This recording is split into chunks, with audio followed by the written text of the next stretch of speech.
I'd start my progress effort. And my progress is this one. I have expanded my prototype model and propose a new performance index. And using these topics, I wrote a paper in those components.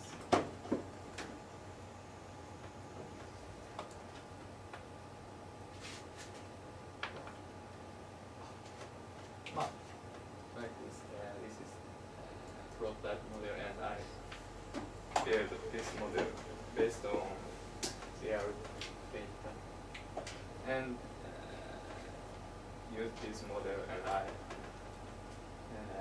propose a new index.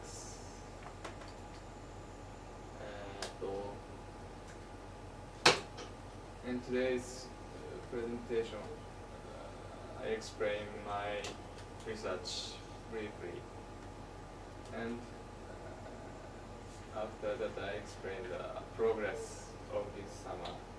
It's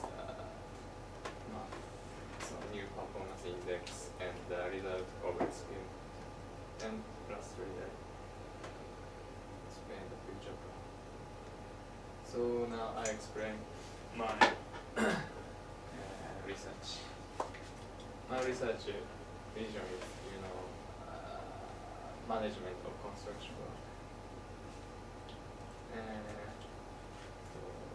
This is background of construction work, and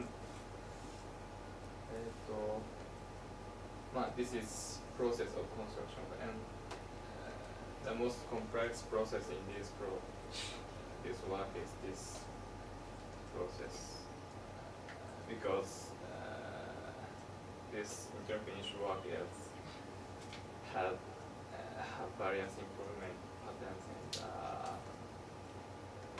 complex relation of each work process.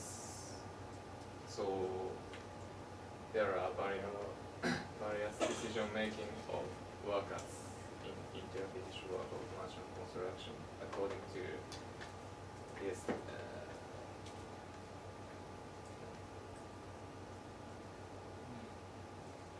So our objectives, our research objectives is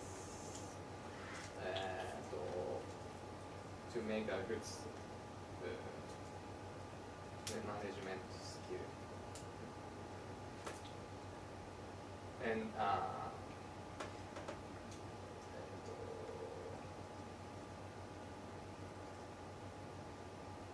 to improve this situation and to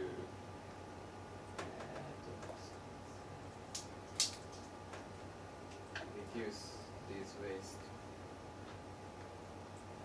This is methodology. And we use agent-based simulation. The reason is this traditional methodology has its limits, so we use agent-based simulation. Last progress about I explained what is, so I skip to explain what this. And this is my model.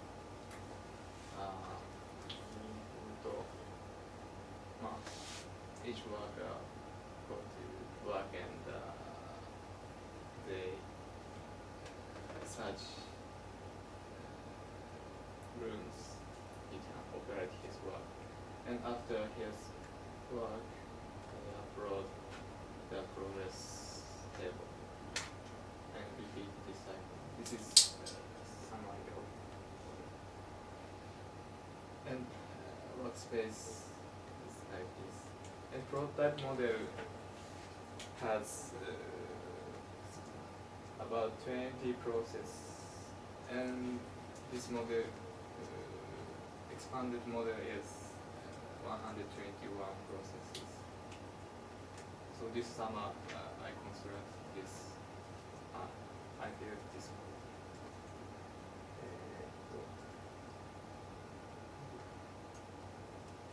And the new performance index is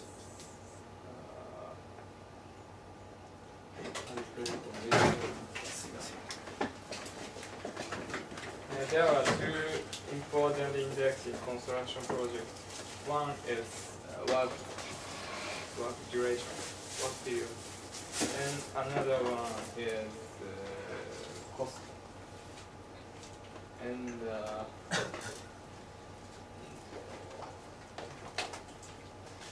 cost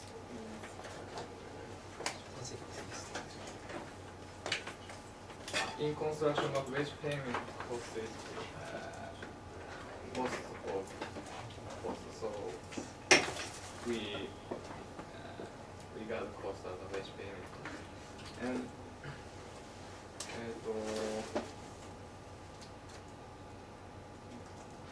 if you want to shorten the construction period,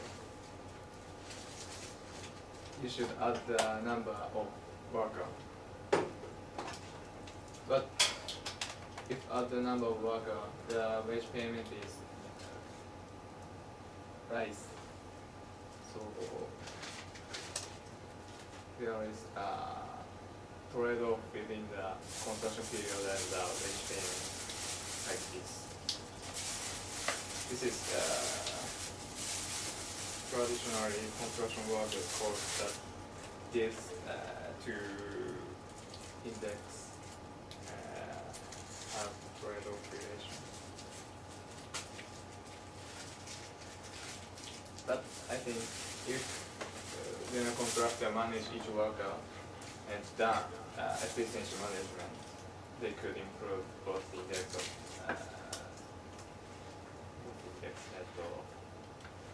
work duration and cost of wage payment. This is outsourcing way of general contractor. General contractor if get order from developer to project, they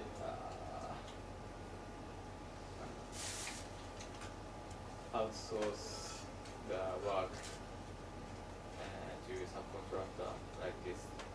For example, electrical work is this subcontractor and the plumber work is this subcontractor, like this. And mainly they decide only budget and period only. And they don't manage each worker. So I think like this and simulate. This efficiency management is we use performance index completion rate of each worker. This is I proposed last year and last progress report. And using this index, I solved each jobs whether adding the number of worker affect the operation rate of other jobs or not. And I made experiment which is adding number of worker of those jobs. The worker affect the operation rate of other jobs. And each job has the number of worker one. まあそれぞれここで、他の職種に影響があると思った他の職種に影響すると思われる職種にこう一人ずつ出したいっていう、こういう条件で実験しました。And this base number is real data collected from Takenaka Corporation. And the result is like this. This is base number. This is the adding the number of worker every jobs.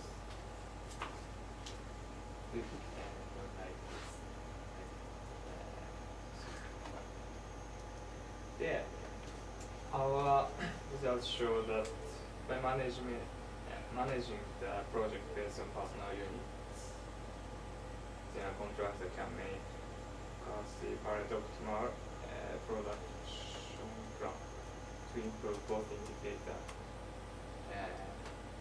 work duration and wage payment.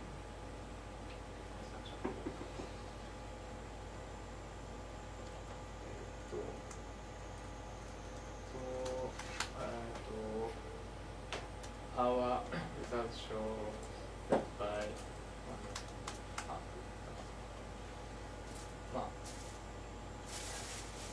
conclusion. The future plan is like this.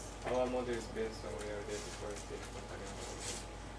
So this model is correct at the stage of making scheduling, but there are difference between real data and model result about the construction period. And the cause of this difference is maybe this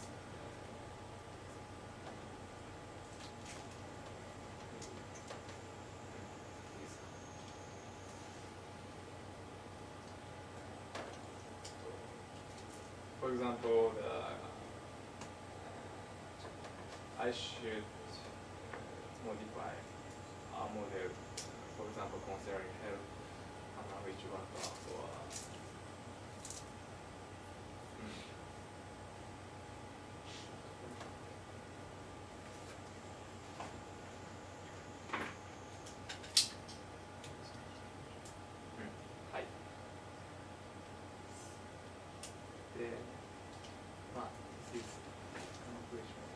this is my future plan of last progress report. I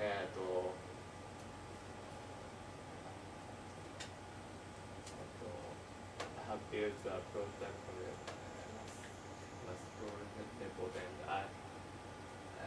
I was expanding the model based on your data. And now I have already finished this one. And this is also I have done. And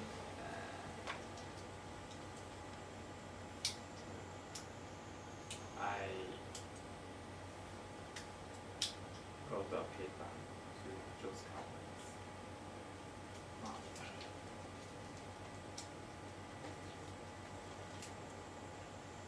I have accomplished the feature plan of last progressive. This is my progress of this summer.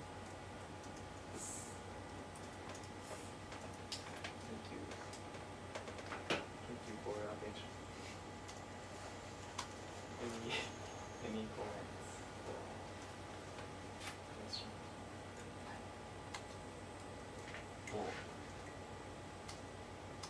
モディファイするのに、例えば、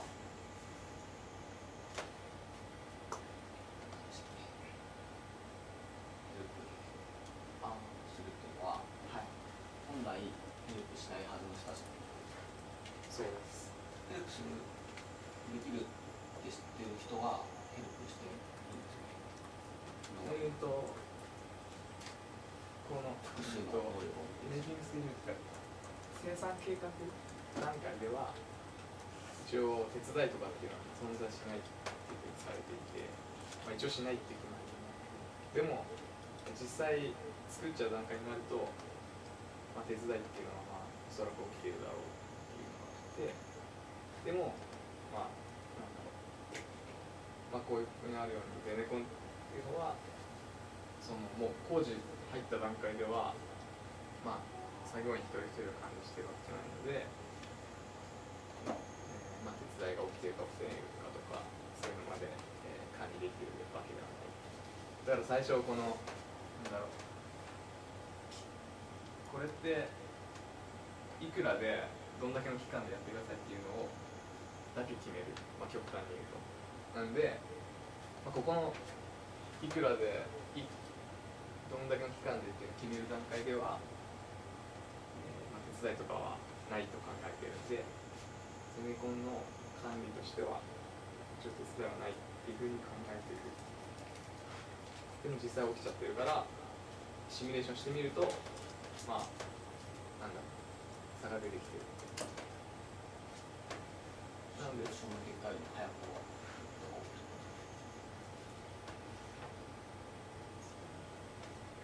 いや、やっぱり手伝いとかがあるので、そう、シミュレーションの結果よりも早く終わるんですよ。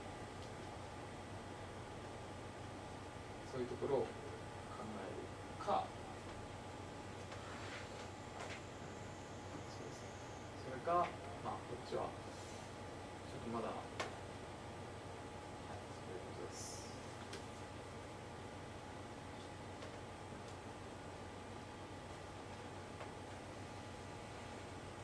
ありがとうございます。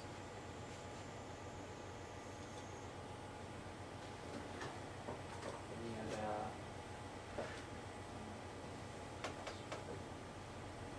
Can you show me the graph? Yeah. はい。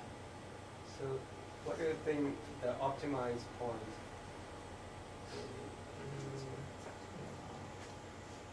まあ、この1が2が3。 2 and 3. 2 or 3? Or 3? いや、2 or 2 or 3. So, what is the point in the middle of 2 and 3? いや、でも 1.5 とかはないので、This is the number of work だから。 Yeah, I know, but you plot the data, right? So there's a point in between the 2 and 3. What is that? あ、こ No, あ、 the これ bottom は point. そうか。これちょっとただ引いただけっていう。本当はまあこんなとこはないですけど。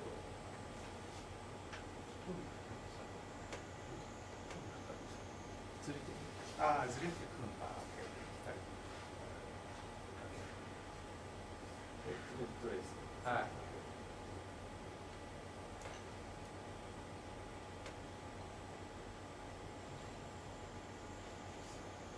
At 4 and 5, はい。 larger than 3. Constructing figure. そうなんだ。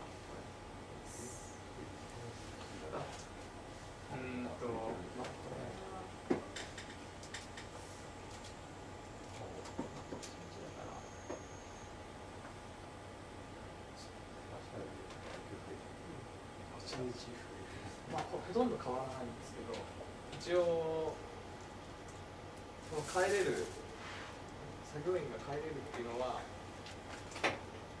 まあその担当している作業員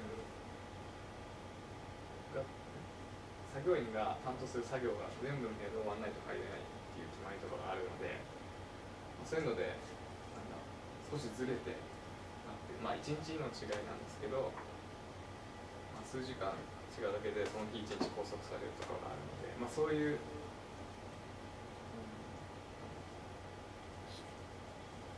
それむしろこの作業員を増やしたことによる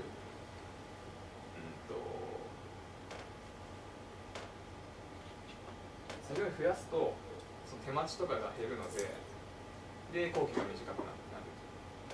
なのでその手待ちとかが減るっていう効果がどんどん薄れていくっていうのが、まあ松さんの修論とかでもあったんですけど、まあ、そういうのが効いていて工期が短くなっていない、もうこれ以上短くすることができない、そういう状態になったっていうことです。And one more very natural question that can maybe be asked is, you just think about plus the number of workers. How about reduce the number of workers? Because in the previous slideshow, はいはいはい。Yeah. So then the previous. The previous one. Yeah. Yeah. So add and reduce, right? So there's two. You have shown that you have two scenario of adding and reduce the number of workers. But here there's only scenario result of experiment on plus the number of workers, adding the number of workers. So very natural question that how about the scenario reduce the number of workers?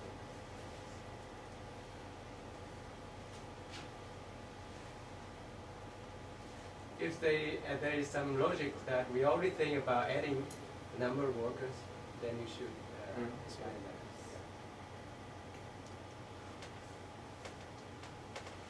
So,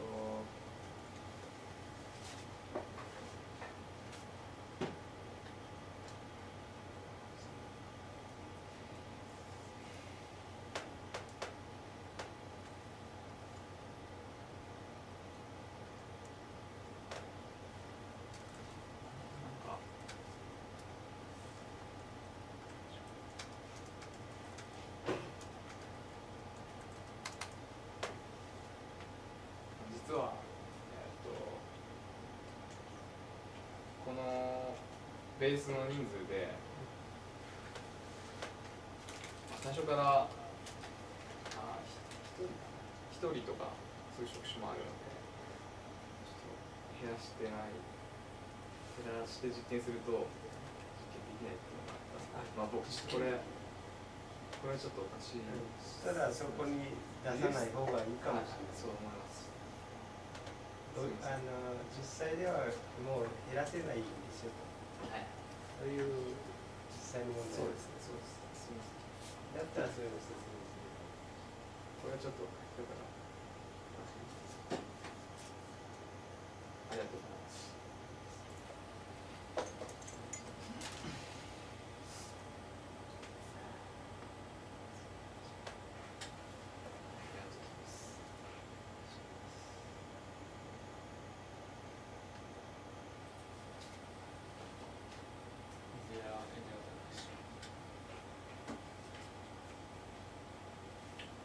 What is your goal of your research?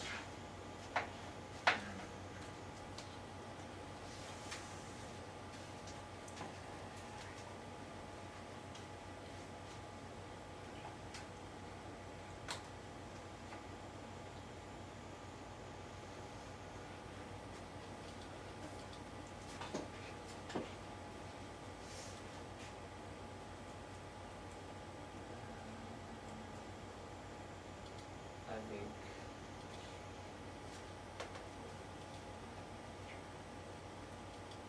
firstly I should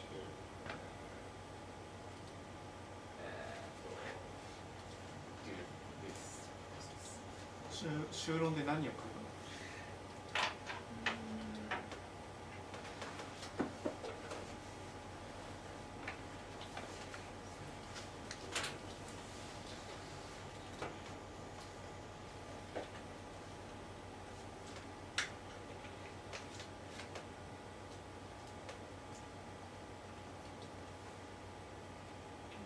モディファイって書いてるけどさ。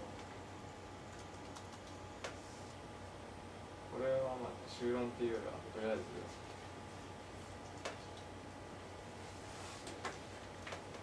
まあモデルモデルを変える修論にゴールに向かってモデルは変えていかなきゃいけないんだろうけど、その修論のゴールが決まってないんだのにモデルを決まってない状態でモデルをどの方向に持っていくの？今まではさ、これが実装されてないこれが実装されてないから入れてみたとかさ、今評価事項を追加してみたっていうのをやってもらってるけど、最終的にどこに行き着かせたいの？それがないとずっとモデルを作り続けることになっちゃう。かといって研究室内の修論の締め切りが年内を考えるとあと3ヶ月しかないわけでしょ。ある程度のところでモデル、自分がやりたいところでモデルを完成させて分析に入らないと、今回で言うんであれば、そのコストと納期の部分で分析をかけるんであればそれはそれでいいと思う。それでちゃんと結果を出した上で時間があるようであればそのお手伝いとかの項目を考えたものにすればいいんじゃないの。ただそれをまあずっとここ2年間出てるけどお手伝いとかが測れないわけでしょ。で入れるわけにも入れらんないわけでしょ。まあはい、正直なとこ行くと本当にないでしょ。だってデータ集めるとこからまた始めなきゃいけないんでしょ、お手伝い分。そうですね。もう作業時間になんだろう、ちょっとって考えるとその今持っている武蔵小杉のマンションの計画のところでのトレードオフのところちゃんと分析するところが限界じゃないかなという気がするんですけど、はい、今回そのコストのところに着目したのはいいところでそれで収納に持っていくのか、それとも自分がまだ思っているところがあるのかっていうのはあるんであれば言ってほしいし。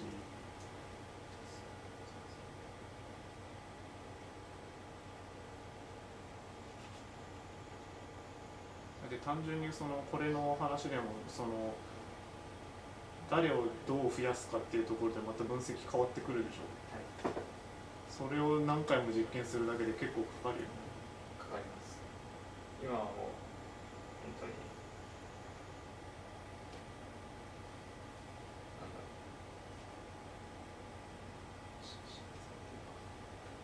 う、あっちの竹中の方が前やった実験のように他の職種に影響する職種を探してっていうやり方でそのまま、しかもその人たちをそのまま1人とか2人とか追加したっていう感じになっちゃってるので、まあいろいろ誰を増やすっていうのは、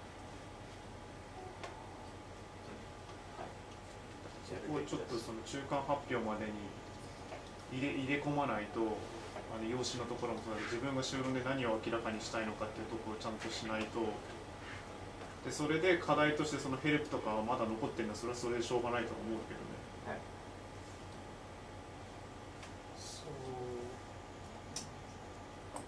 now you have pointed out, so wage or so cost factor is a very, very important index of evaluations, not only the date or time. But well, so you're focusing on one side, well, so optimization, and the other side, so clarification of hidden so structure. For example, so helping mechanism or that kind of things. So you have to show what's your research purpose.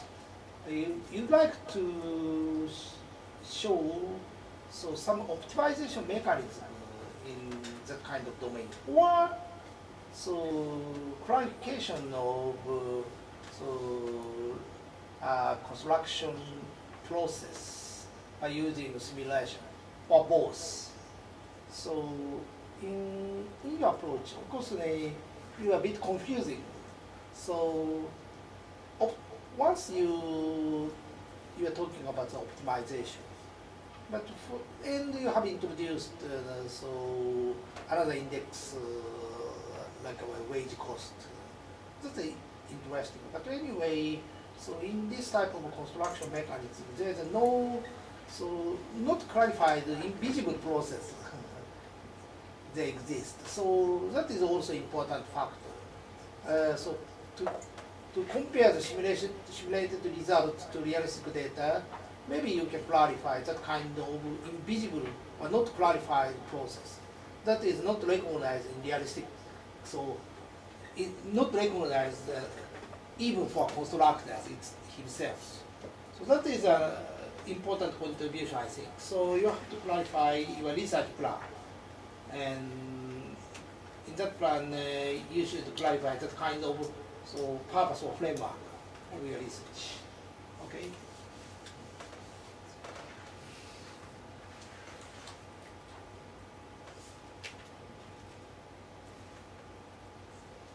And in this slide, I have a question about in the future plan, the second one. So this model is correct at the stage of making schedule.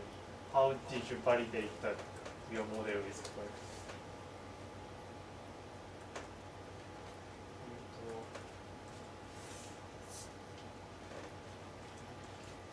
Why I want to know the reason why your model is correct.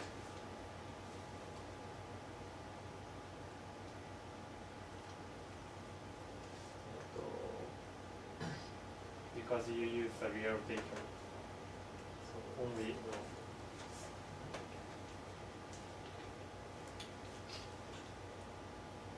last year, Ishikawa-san's presentation, maybe we heard about the validation. So I think that there is a several points of validation. Yes, yes. So you checked all of them or not. If you check them, you should show it in this slide. So please show us maybe next presentation. Or リアルデータと、そうだからまだ、バリデーションでちゃんとうまく書いてたのは藤川君の修論だから、あの辺のなんでこのモデルが正しいかとかいろいろ書いてあるから、あの辺参考にしたりしながらバリデーションの項目ちゃんとチェックしてあげると、ああなるほどねということで、ただ正しいと言われても。あとはモデルが本当にちゃんと動いているのかまだ怪しいところがあるんです。本当に全部追ったの突き詰めると一応やりました。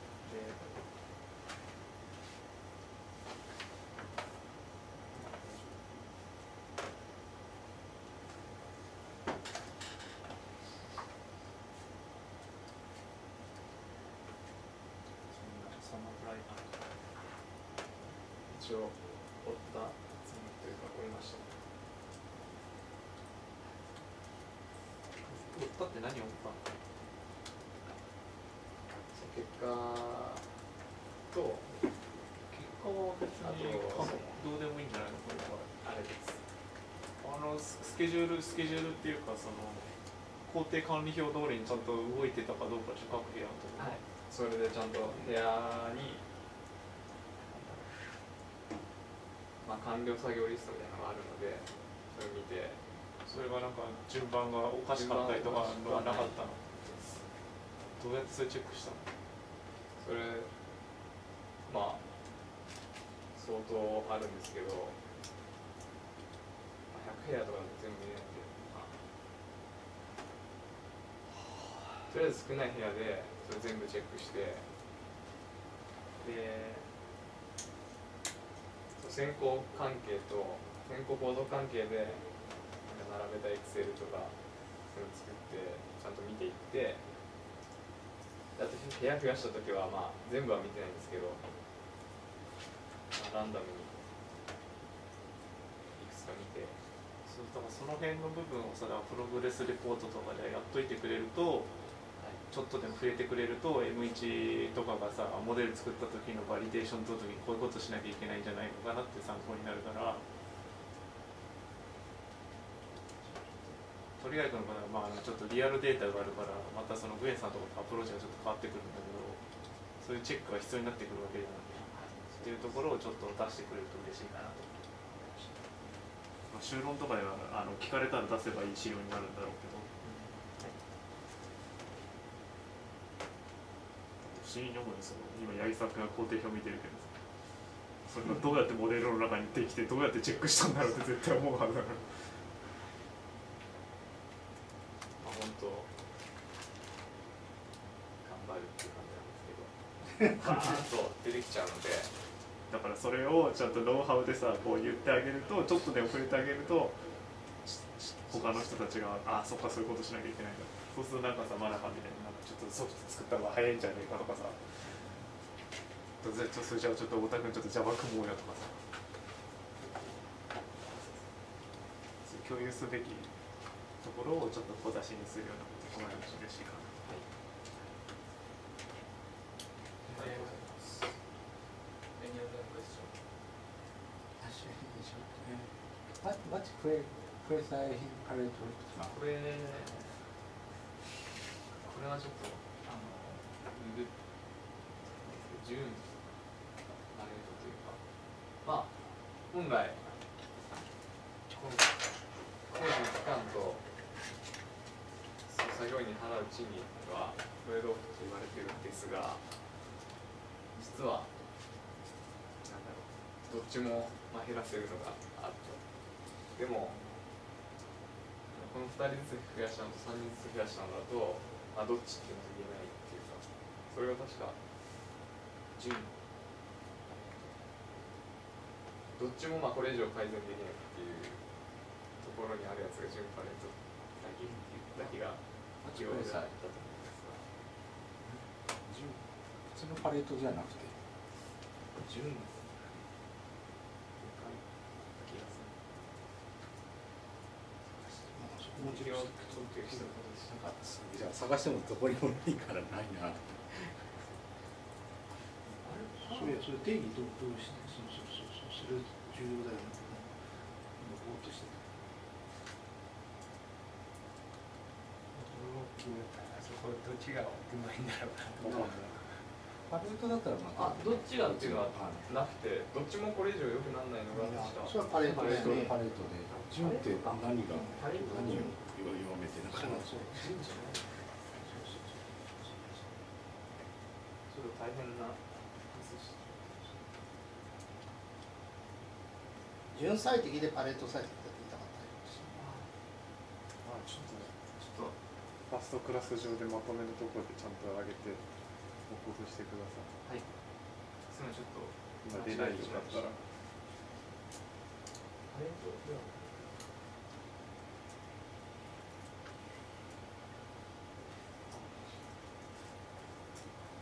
ありがとうございます。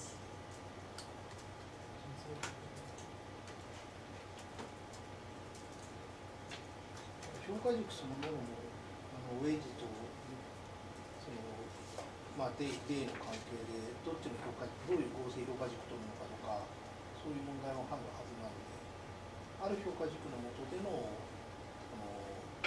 まあウェイジで見た時の日数とどういうふうに見るかだな。多次元化できるかもしれない。多分それ考えただけで修論来ちゃう。まあ多分大変なテーマ多分これ以上はもういけないと思うね、モデル。まあちょっと自分で考えないと、その辺の落としどころを。上手がいい研究になっちゃう。評価関数をペイメントにウェイジにして、まあちょっとまあどっちみちある種のパレート改善になるわけだから、それを多軸のパレートでやつとして。準はない。準はない。準最適でパレート。パレート。論文に入ってるタイトルみたいなの入ってるのは定義見つからない。多分どこから出るんだろう。その気がする。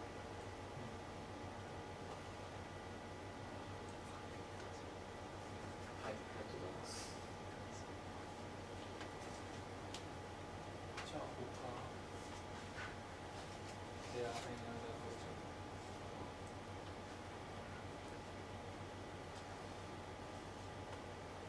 Thank you for the presentation.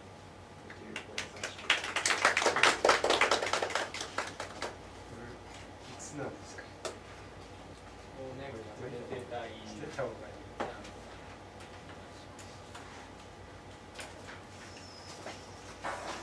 ゆっくりだけど。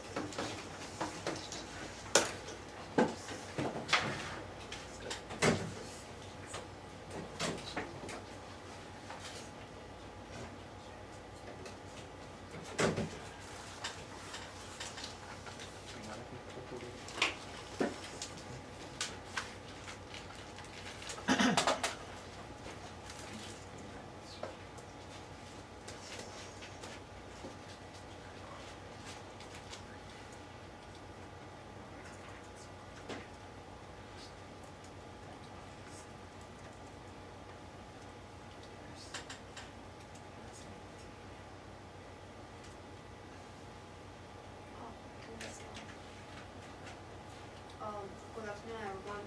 Actually, in my last presentation, I talked about my research background and research motivation and something about the theoretical framework.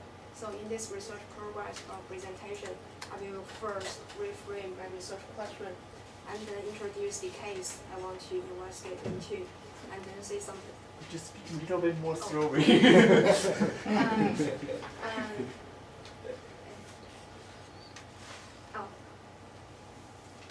research question and then introduce the case I want to investigate into, and then say something about the integrated theoretical framework.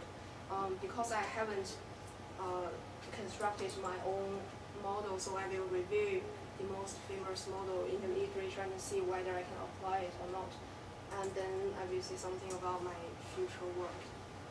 So my research question is what is driving the e-government phenomenon and how it is diffused and adopted into the social system. So my case, I want to study the Hong Kong e-government system. As the meaning of this research question is twofold. First, I want to understand the complex interactions among the organizational framework, the institutional arrangement, and the technology to see how those factors influence the services provided. And then the second step is how this resulted service, how those interactions influence the diffusion of the service. So this is my research question. Basically, it's about e-government. And why I choose Hong Kong e-government? Of course, I have been living in Hong Kong for several years, so I'm quite familiar with this system. But for other most important reason is that the existing research on e-government actually has a focus on those Western countries, especially in US. And also the research on the Asian countries' e-government system actually is relatively rare. So whether the e-government system in Asia is successful or not, and what are the key factors actually are unknown for those Asian countries. And also there's a gap between the theory and the empirical work of the e-government research, because e-government research is quite a new research area, so there are not many empirical studies in this field. And besides those reasons, Hong Kong e-government actually is quite advanced in Asia. I think in Asia, maybe Singapore e-government is the best in Asia, and Hong Kong may be top 5. So there is still development potential for Hong Kong e-government. So actually there are many emerging services of it. So the background of the Hong Kong e-government is that in 1997, after Hong Kong returned to China, the chief executive actually proposed a vision that wants to make Hong Kong as a leader in the information technology, and also to apply those ICT to maintain the competitive edge of Hong Kong in the overall economic expansion. So in 1998, the Digital 21 IT strategy was formulated. Actually, each of those strategy identify the development of some IT initiatives. And e-government actually is one of the key issues proposed in 2001. And there are 4 flagship projects: government to citizen, government to business, government to employee, and government to government. And each different project has their different purposes. So my focus will be the government to citizens. And the purpose of the overall e-government is to deliver the amendable public services electronically via some e-channels like the website, the mobile devices. And the second, this is customer oriented. And this one is to operate electronically 80% of the government tenders.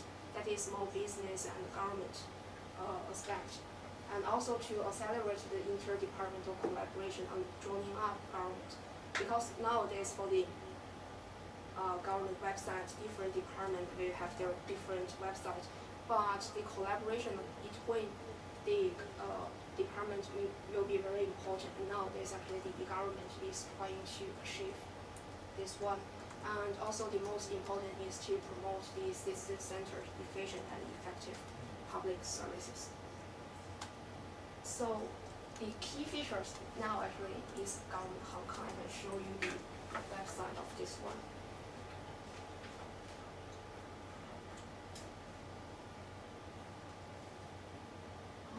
actually, this is the previous government website. Different departments will have different websites. Like this is the website for the immigration department. This is the website for the housing authorities. So if you want different services, you may go to different website. And for the Governor Hong Kong, actually this is the new features. So it's called Hong Kong Government One-Stop Portal.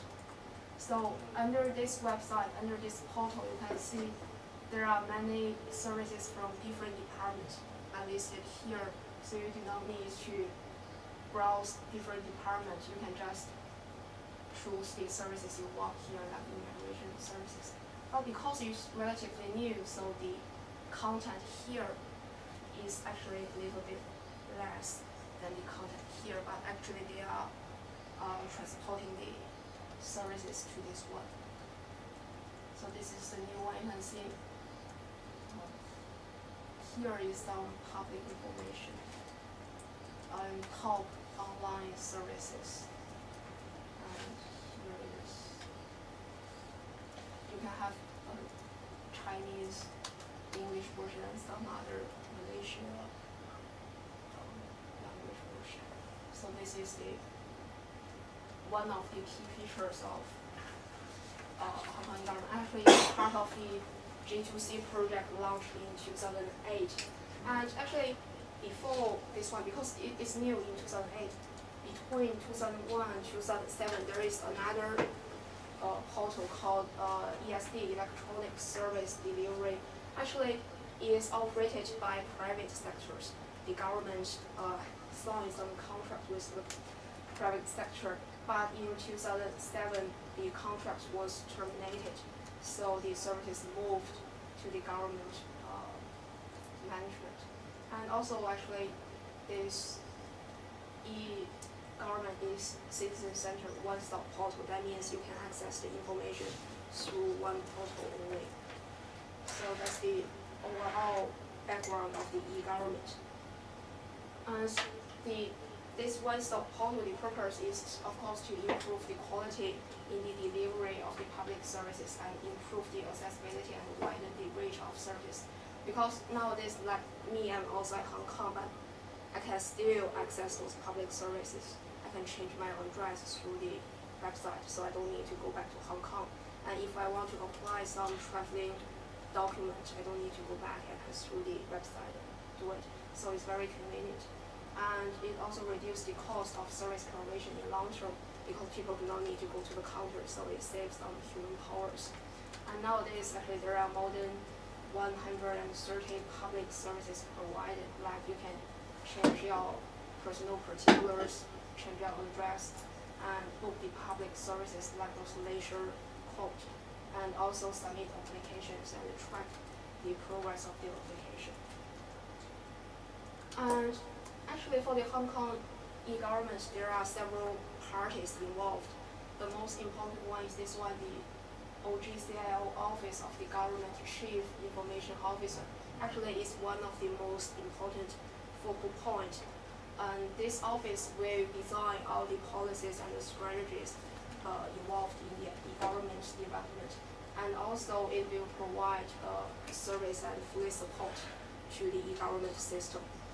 And under this office, there are many different departments, like the immigration department, like the housing department. Different departments actually have their own purposes. So in general, they will follow the strategies in these IT strategies.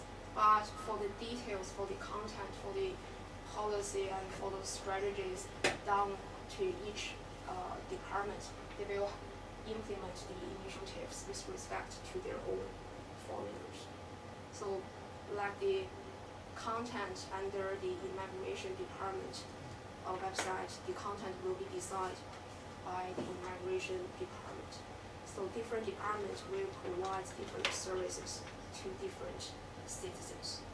So that's the overall structure involved projects of the e-government. And also besides the website, there is a supporting framework. Because nowadays when we do online transactions, we need some certificate. We need to authentify the users. So this PKI infrastructure is actually supported by the Hong Kong host. It will issue the e-certificate to the citizens as the certification authority. So it will guarantee the integration, authentication, confidentiality, and repudiation of the online transactions. Actually, these four parts are the most important security concerns of online transactions. So for some of the public services, like if you want to apply the traveling documentation, you may need the e-certificate. So you have to apply this one first. But for some other not that important services, like if you want to change your address, then you do not need this one, so it's optional. So because the e-government system is still ongoing, so there is new services coming up, like this one, like MyGov Hong Kong is launched just last year, and the development, the services is still going on.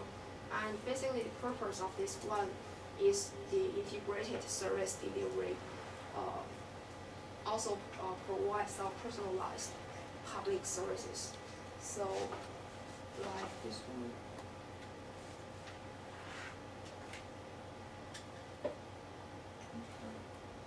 You can see from the website there is a MyGov Hong Kong.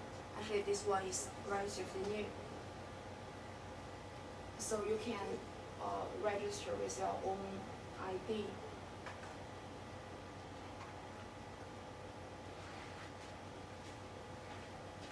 So actually, I registered one yesterday. So.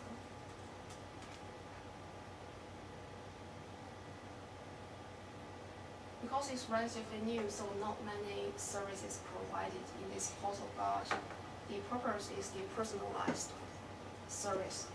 You can see here is some notice board, and my message maybe sent from different departments of the government. I'd like to do this and my online services. If I apply for something, then my status may be shown here. So it's still under construction, I think.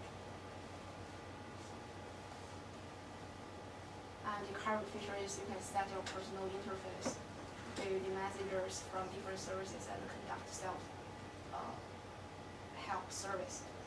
So actually we can see the development trend of the e-government. As the first beginning is some static website and then integrated services, and now this is personalized service. So what I want to study is what is the interactions between the organizations, between the technology and also the social influence, and then how those interactions and the resulted website, resulted services influence the diffusion of those services. So that's my overall research question. Is there any question up to this point? So this is the case I want to investigate into. Okay, I have now similar question. Anyway, so I understand your description about e-government as is, especially in the case of Hong Kong. But well, what's your total purpose of your research? So, for example, do you want to design 2B from as is to 2B, or what kind of evaluation of e-government? Actually, well, so for example, well, usual company.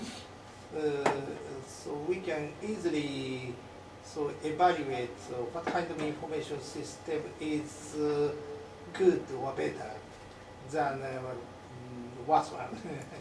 Okay, but in the case of e-government, what's the purpose of e-government? Yeah, that itself is a very, very important and difficult question. Yeah, the purpose of the government, of course, for the system, for the government to system, the purpose is to provide more efficient, effective, and transparent services. So that's the purpose. But for the purpose of my research, okay, service. Okay, so focus you have distinguished. So G2C, G2B, G2E, G2G. service you have well distinguished. But anyway, so for example, crime control is a very, very important role in at least government, okay? So for example, in United States, new type of fingerprint system for foreigner have been introduced, you know? And anyway, so ID number control, ID card control is actually a very, very delicate and essential issue.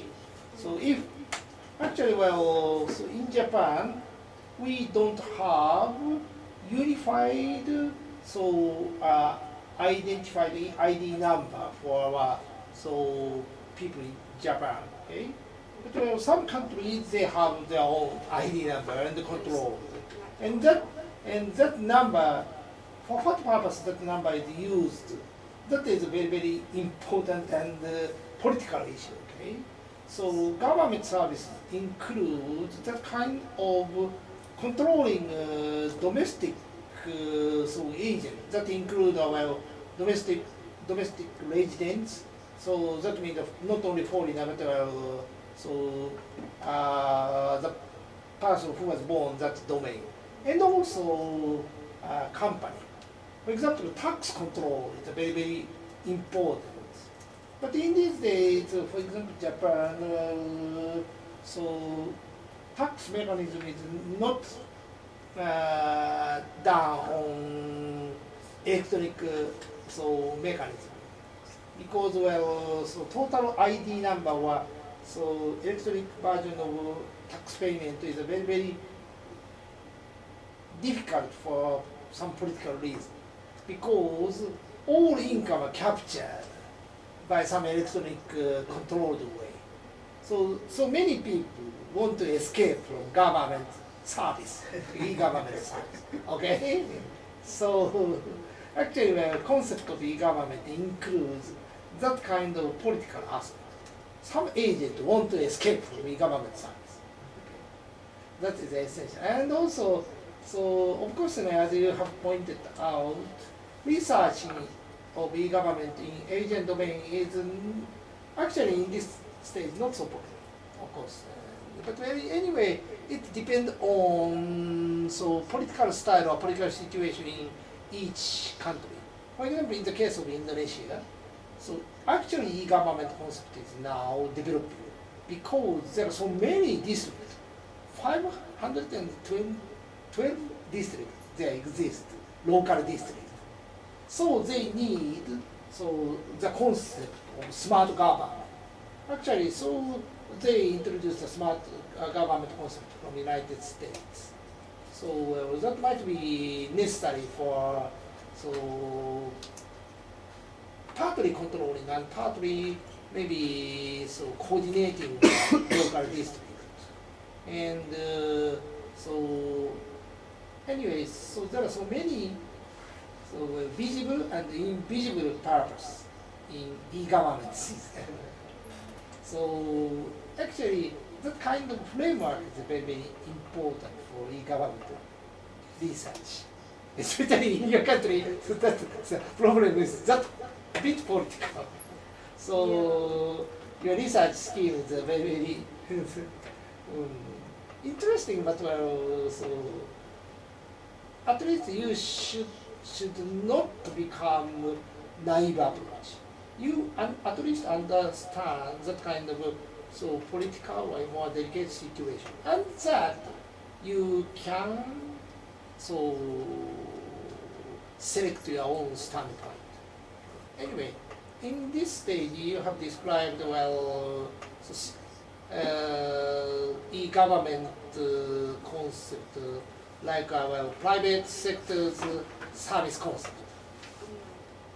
But of course, so e-government includes that kind of so many aspects in its research. Okay, for example, in the case of England, okay, that kind of thing will happen. Okay. So. Yes, but maybe at the first beginning, I may focus on those policies on the content of these services, content of the technology, and then see how those policies influence the services, and then how those citizens. Okay, but anyway, so well, technology will affect to the system, but also politics will need that kind of technology. So mutual interaction they exist. So, for example, comparison study of e-government among several different countries. So that might be one way of research standpoint. Of course, this is one way. So you have to clarify your standpoint. Okay. At least e-government is different from e-company service. Okay? So what's the difference? Okay? That is the important point. Of course, the service content is different. Of course. But it's not important point. Government is government. So maybe say something about the public policies. That area is it public administration, Of course, but well, so at least the role of government, that should be clarified. For example, as I pointed out, so crime control is also the role of government. Okay, so for that purpose, well, each government has a different policy. Okay, all ID controls the society and so on. Okay, so and what kind and maybe after you have clarified the role of government, then you can select some aspects of that one. Okay. Without clarifying that kind of total framework of government role, then if you say e-government, it looks like a usual company service. Okay. And at least small part of comparison study among government might be required. For example, in the case of Japan, not only Hong Kong, but also, for example, so United States, Japan, or so Indonesia. Especially so smart government concept of United States might be very, very heavy. So for example, in Japan, e-government means only computer-oriented service of government. That is a very, very shallow layer of e-government. But anyway, so there are so many concepts of e-government. So. And one of the most important points is, well, local government service and district, so local government service, the difference. But in the case of Hong Kong, yeah, maybe local government means yeah, in Hong Kong it's quite a special case. It's Yeah, just yeah. one special one case. district. It looks like our maybe it looks like our so private company, big private company, because well, total political power exists in different places. But anyway, so of course I don't say you should include that kind of a politically delicate problem. But anyway, so compared with the United States smart government concept or Japanese e-government concept, and the special characteristics of Hong Kong, so small and so center of economics and so on.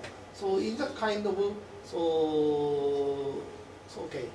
Anyway, e-government have two maybe different meaning. Total countries layer or so 行政って何て言うんだ行政。Excuse me, I'm pensando isso.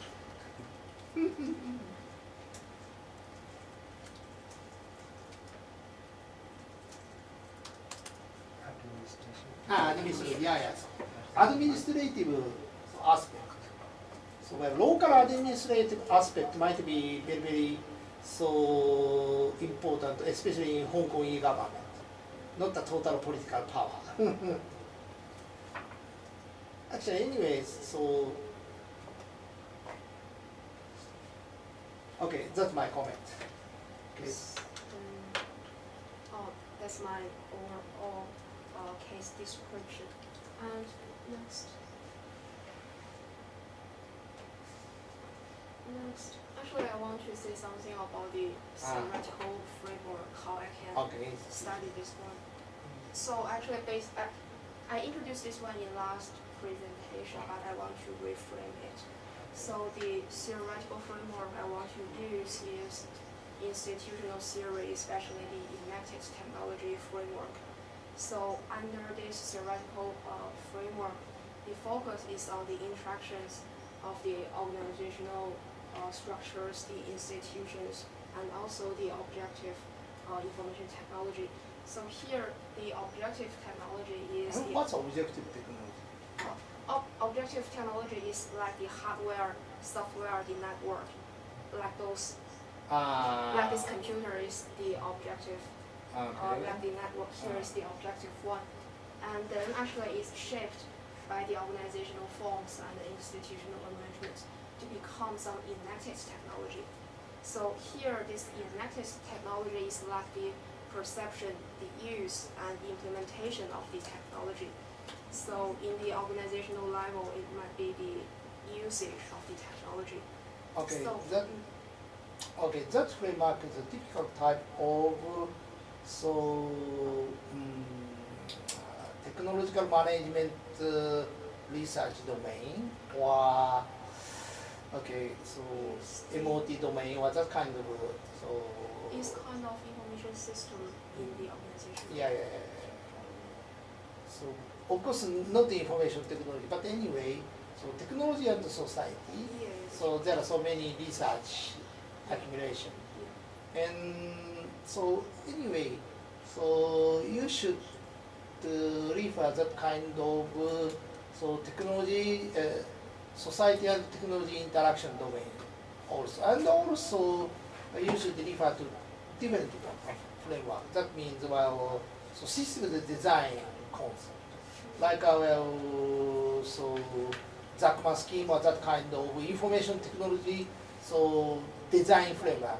So from as is to be, so system should be designed depending on the organizational situation. Like please refer as is and to be and Zachman scheme or that kind of information design concept. Okay, so organizational information system design analysis have a long history. Okay, so it's a quite different aspect, social and technological interaction aspect and design aspect. Yeah, actually,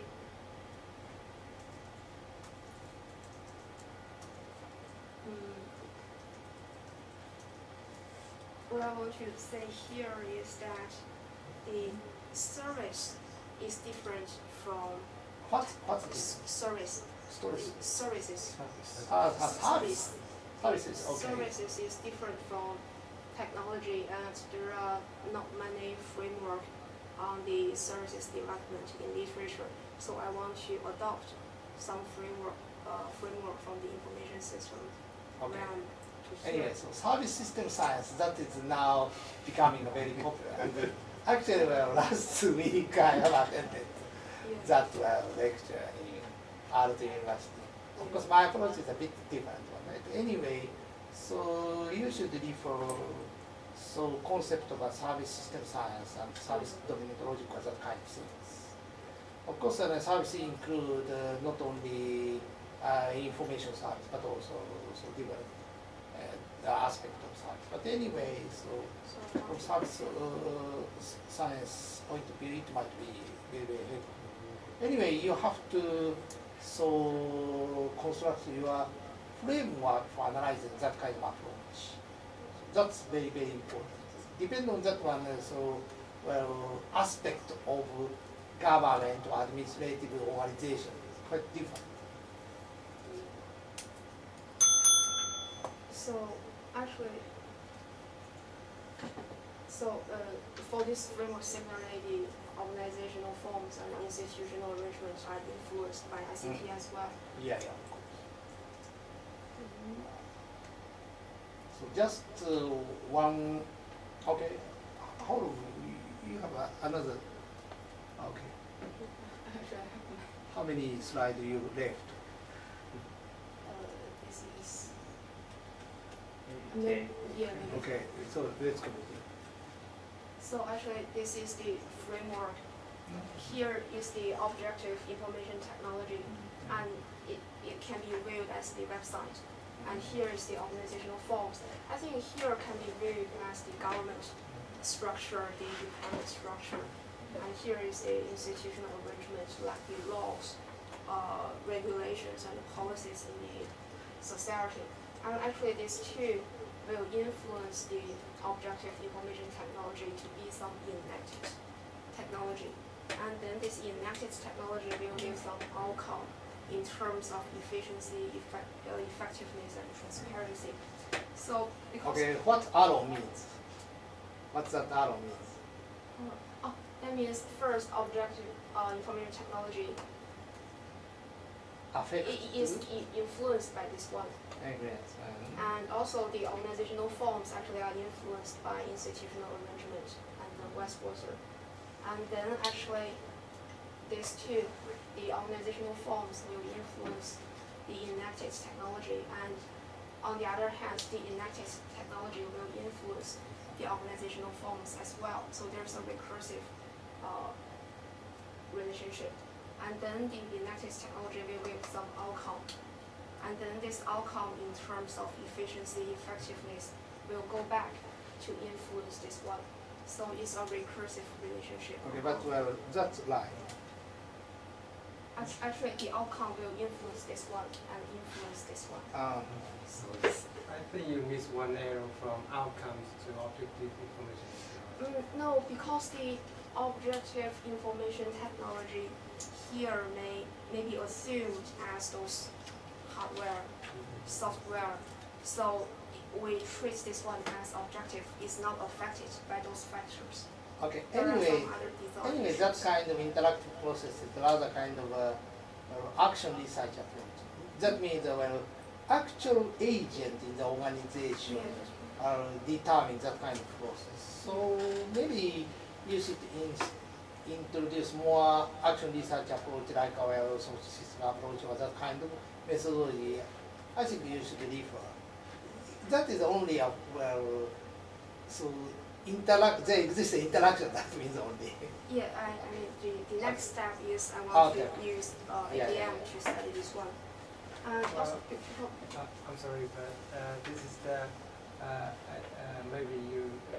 I don't know which your framework you refer to, but this is the technology next framework of Fountain to the yeah, that's Fountain's one actually. Fountain in Fountain diagram. There's one more arrow from outcome to objective. But actually, maybe in another paper, I may check it because in my paper there is no that error, so I may check. Maybe they add some other factors to go back. Yeah, this is Fountain to 2001. Yeah, I may check it. Thank you very much. So because actually I want to study the diffusion of the services, so I want to integrate those parts to the theoretical framework, like the outcome in terms of efficiency and effectiveness will influence the adoption decisions, and then also the personal characteristics will influence this one, and also the institutional arrangement will influence this one. And go back, the adoption decision will give some feedback to the institutional arrangement. So that's my overall theoretical framework, a draft at least, at this stage. So that's my theoretical framework and research question. And next, I want to use agent-based model to simulate this one. But because I have no background, so I first review some famous model in the literature first. So the most important diffusion model in literature is bus model, like Wen Song and Man Han Song mentioned in the last presentation. So I go back and study this one. I will just give a brief introduction of this one. I will not go to the very details. So this model is proposed by Bus in 1969. It models the growth of initial purchase of consumer durables. Here, the consumer durables are those products will not be purchased frequently, like maybe television, refrigerator. And the purpose of this model is to forecast the timing of the adoption and the magnitude of the sales. So according to this model, there are two kinds of individuals. But actually in literature, there are 5 different kinds of individuals. One is innovator and early innovator, early adopter, late majorities, and the laggers. So the bus actually summarize those categories into 2. One is innovator, one is imitator. And the adoption decision of innovator will not be influenced by others. So the decision actually is made independently. And for the imitator, actually there is a need for them to imitate others and population and be influenced in the timing of the adoption by the number of previous purchasers. Yeah, that kind of model is now actually popular for some marketing model, Yeah, like right. early adopter, that kind Yeah. of thing. But well, in that case, is consumer and producer relationship will be assumed. That means that early adopter coming from a consumer side.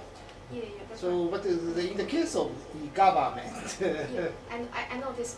Actually, I want Okay. to say this model is not suitable for the e-government, Okay. because it's very famous, and we Okay, can okay. we can get some hint from here Okay, to exactly. classify the Okay. agent. So that's why I. that kind of methodological construction is very, very important.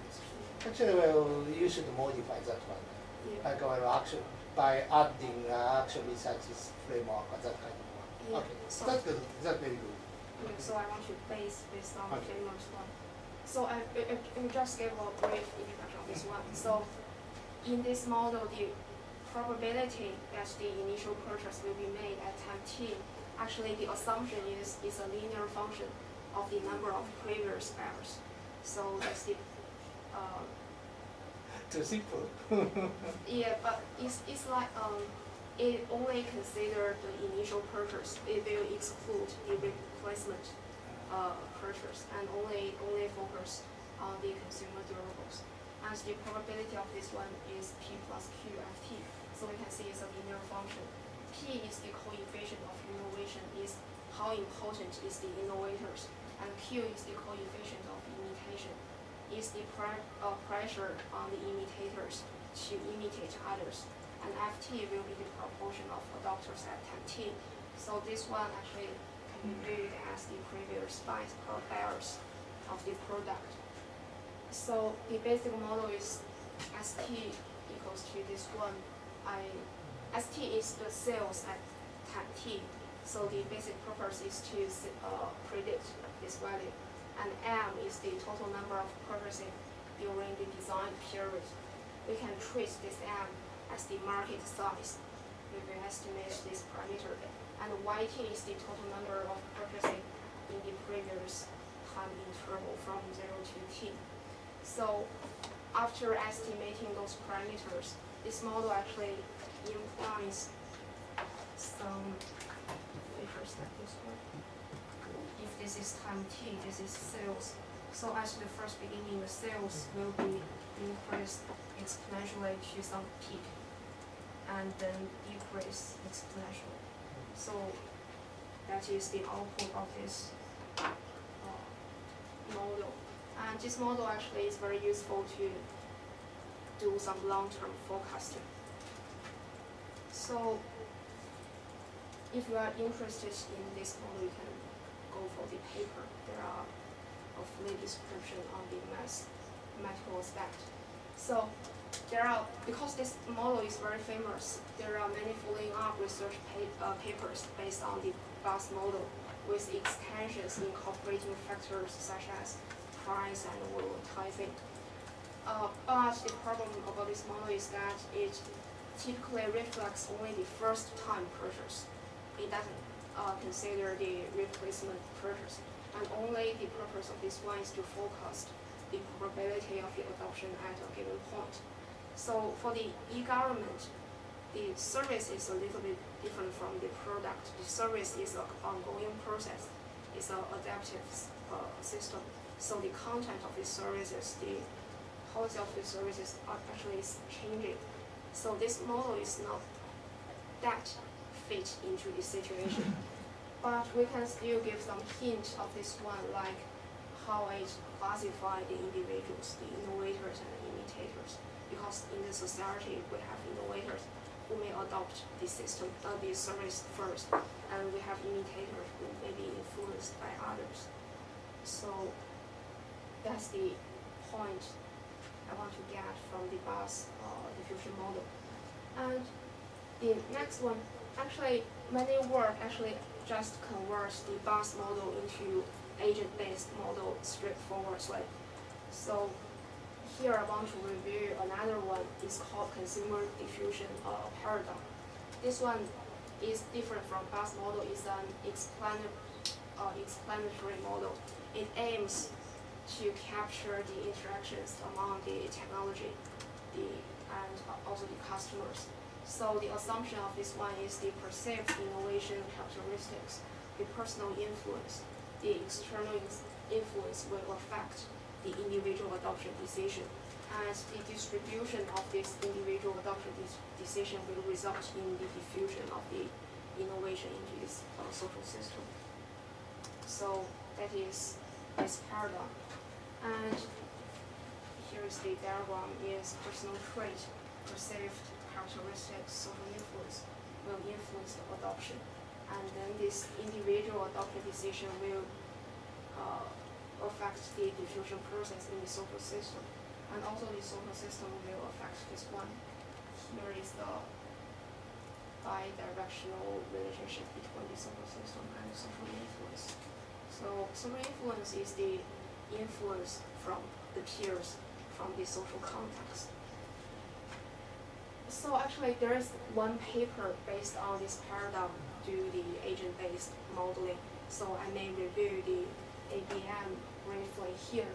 Actually in that work, it modeled the agent as consumer.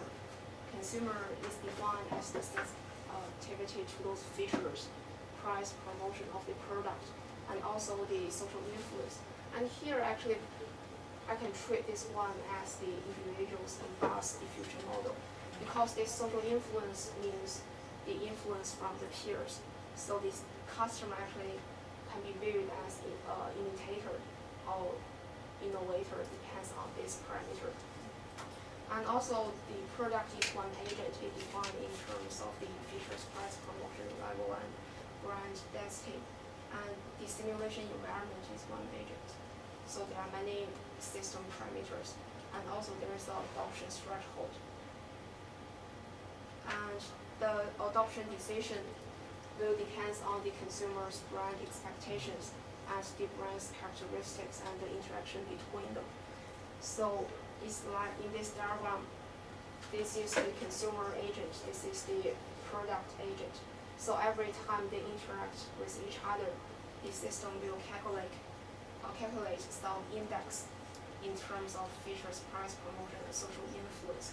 And a high value of this index means the brand actually meets the expectations of the consumer. And then based on those index, it will calculate a consumer adoption threshold value. If this one is larger than the default one, then they will adopt the product. If it's lower, then they just ignore. So this is a simplified ABM version of the study. But I think it's quite inspiring for my own work, because my work focuses on the organizational part and the diffusion part. So this one can be treated as the diffusion part ABM. Okay. So I only have 2 slides left. So I just want to justify why ABM is suitable for the e-government study. First of all, in the literature, ABM is widely used in the diffusion of innovation studies. And also the unit of study is the agents with different attributes and emphasize the interactions among agents. So for the diffusion of the e-government services, those points are quite important. And also ABM is suitable for the applications. This 4 kind of. One is if you are interested in both of the micro and macro level. and also the adaptation occurs in the system, and if the population is different, different individuals are involved, and also if there are some emergent and contingent results arises in the interactions, then the ABM will be very suitable. So for the e-government application, of course, the development of e-government and diffusion is an ongoing and dynamic process. And for the citizens, is heterogeneous, and also there are many adaptive users. When they adopt the services, maybe later they will be influenced by others. They will change themselves as well. So it's quite adaptive to the social influence. And also the interactions among the macro level will give rise to some macro behaviors. So in this sense, ABM is quite suitable for e-government studies. And actually I do a little bit research, literature research on this one. Actually current, all the empirical work on e-government is using this way of descriptive case study to study the phenomena of e-government. They try to identify the key factors. So there is no ABM for e-government study. So I think it might be a good starting point to dig into that area. So that's basically my current work. And for my future work is previous models actually are focused on the diffusion part. But I want to understand the interactions between the technology and the organizations first. So I may review those agent-based modeling on the organizational part first. And then next, I may build my own model based on the theoretical framework involving both of the organizational part and the consumer diffusion part. And then after that, I may test some policies, related policies to those services, to see how they affect the adoption and diffusion. So that's basically my research work and what I want to do.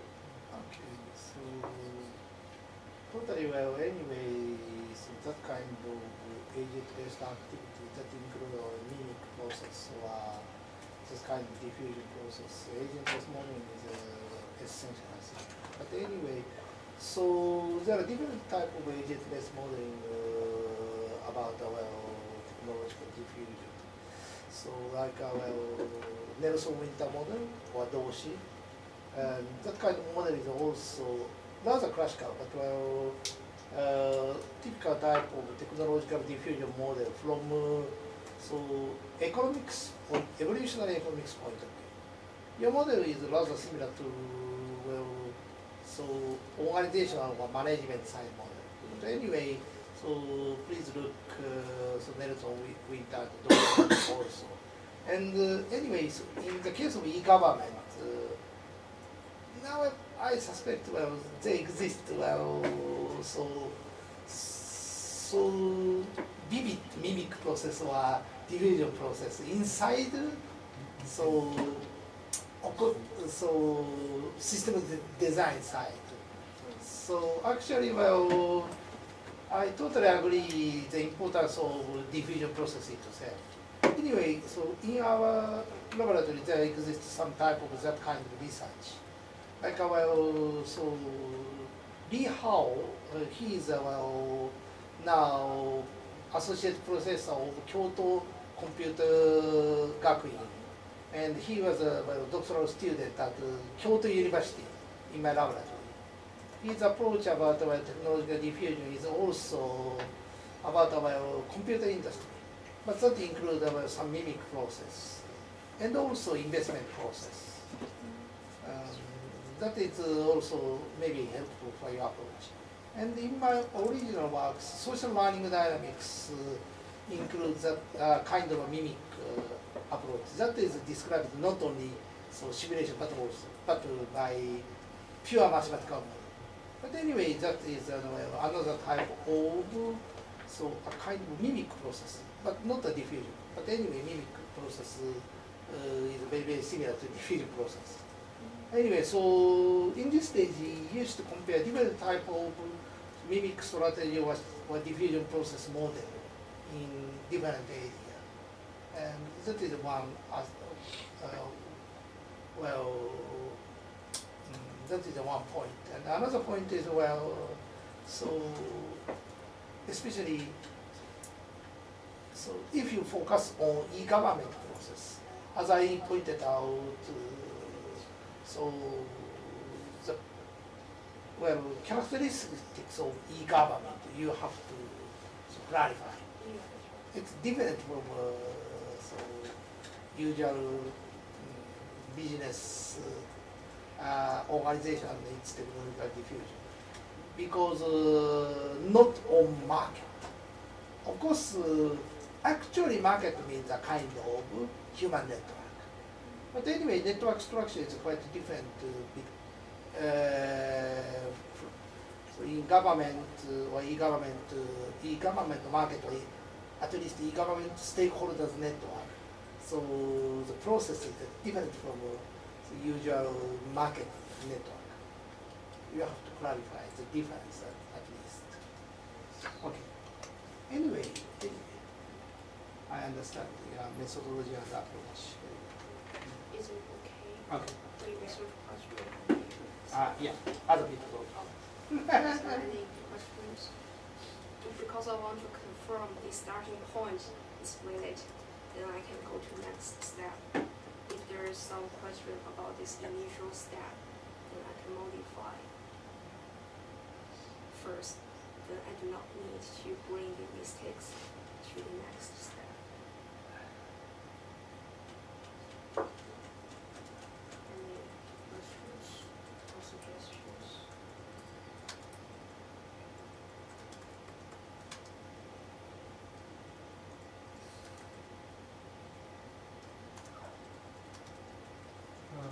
I'm reading a paper about this genetic technology framework.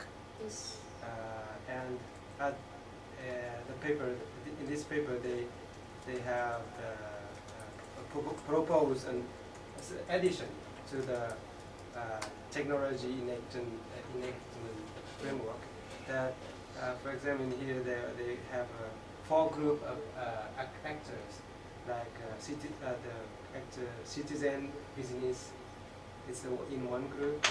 Policymaker, managers, administrator, operator, workers, and in another group. So there are 4 groups of individuals interacting in this framework. So I don't know if this paper is useful for you. I mean, I don't know first. Yeah, I will upload it to Pascal. You will study this demo before you can do this school. Which one? This e-government. E-government is not. No, e-government is something new. So that's why I have to start from. You choose this demo by yourself. Oh, yes. So that's why I'm not very confident about this one, whether it is worth doing research or not, and whether it is good for PhD thesis, at least as the first stage. I'm a little bit not very confident.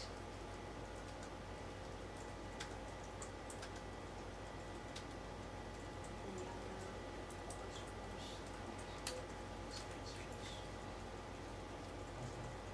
What is the key affecting factor for e-government adoption in the previous research? In the project, they identify the leaders in each department. They identify the stakeholders. Who is this leader?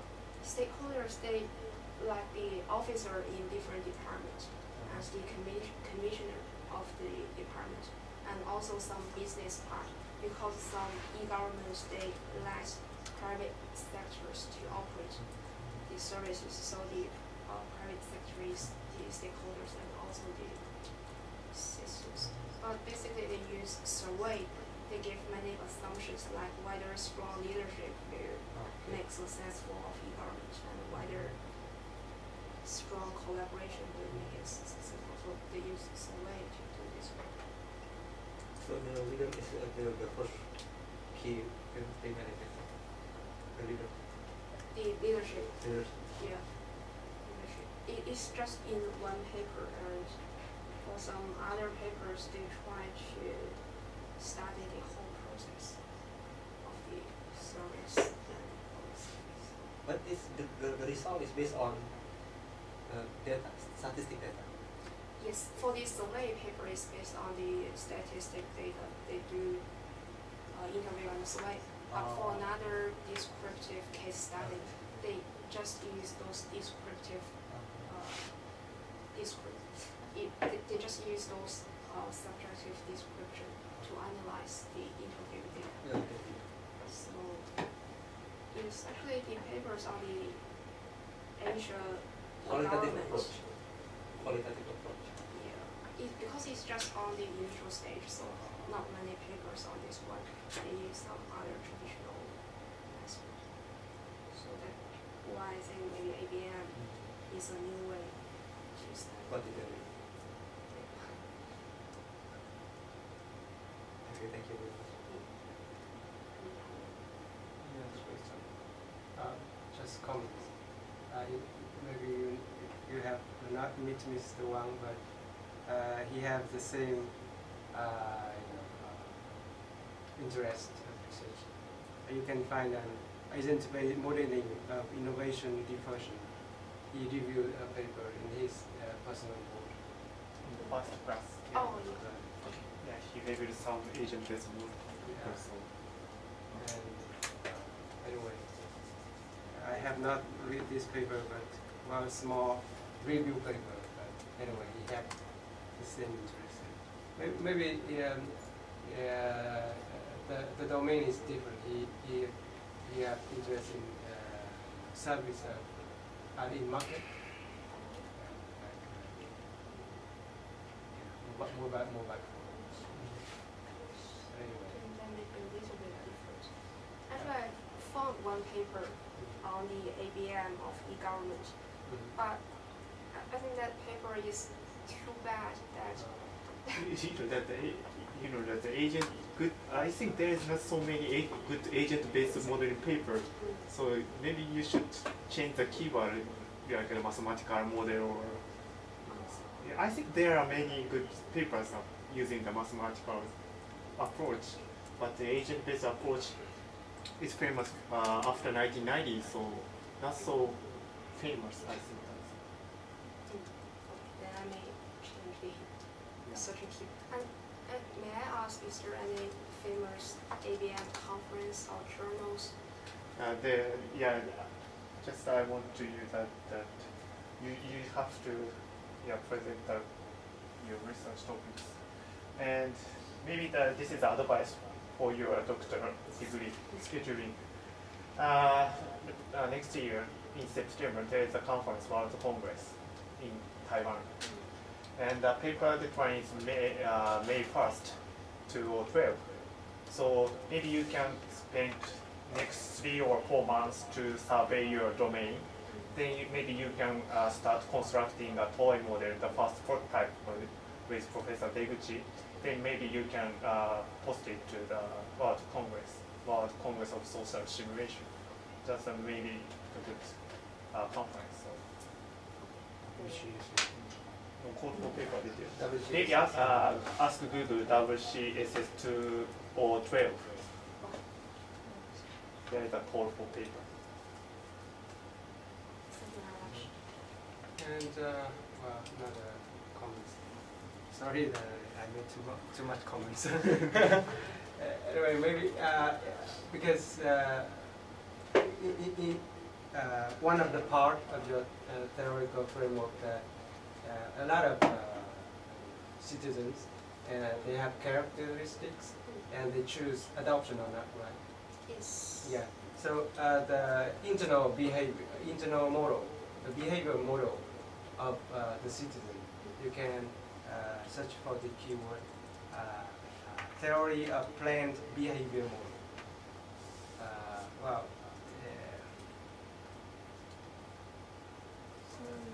theory of planned behavior model is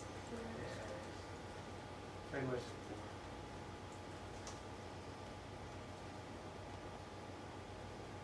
You can find in Wikipedia. There's a small.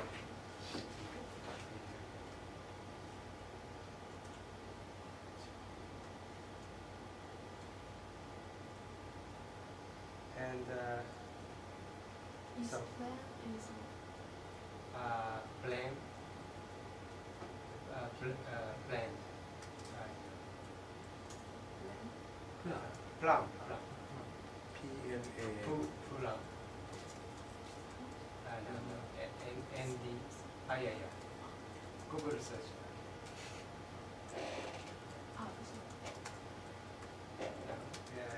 Maybe there's an image. You can find it. Yeah, that's right. This.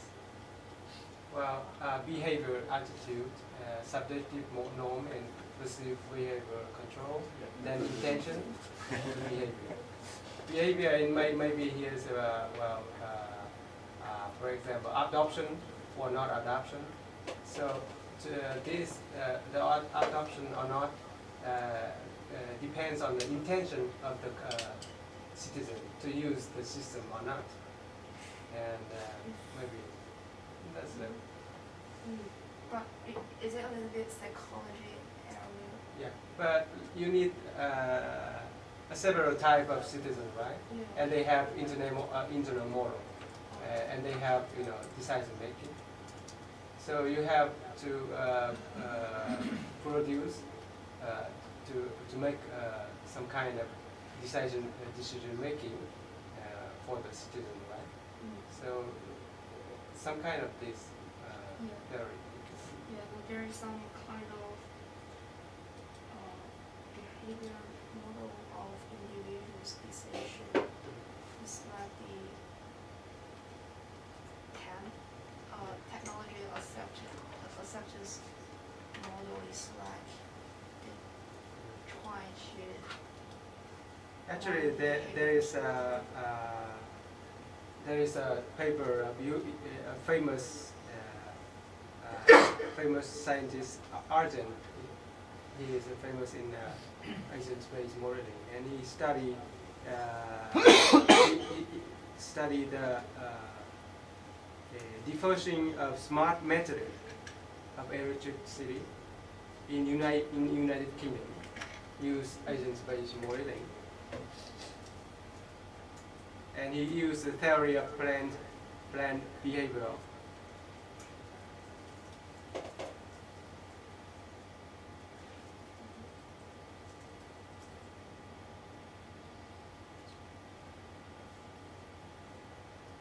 Anyway.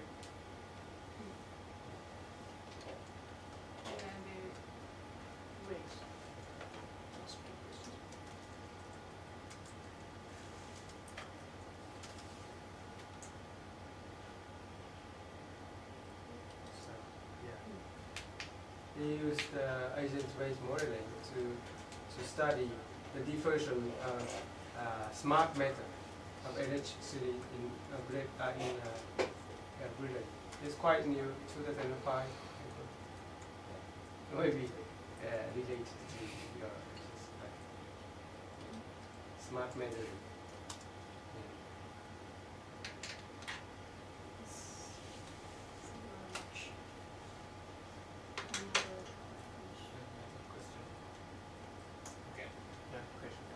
Check Twitter.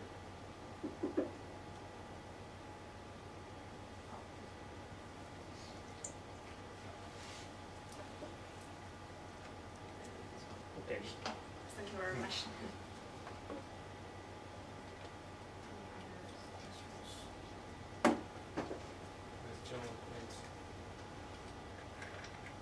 So thank you for presentation.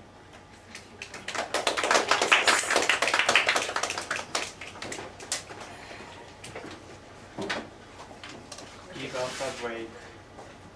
Give us a break. 5 minutes. So I'm going to post the 2 papers as I have said in your presentation. Oh, You can find it can here. you post papers to my presentation? Ah,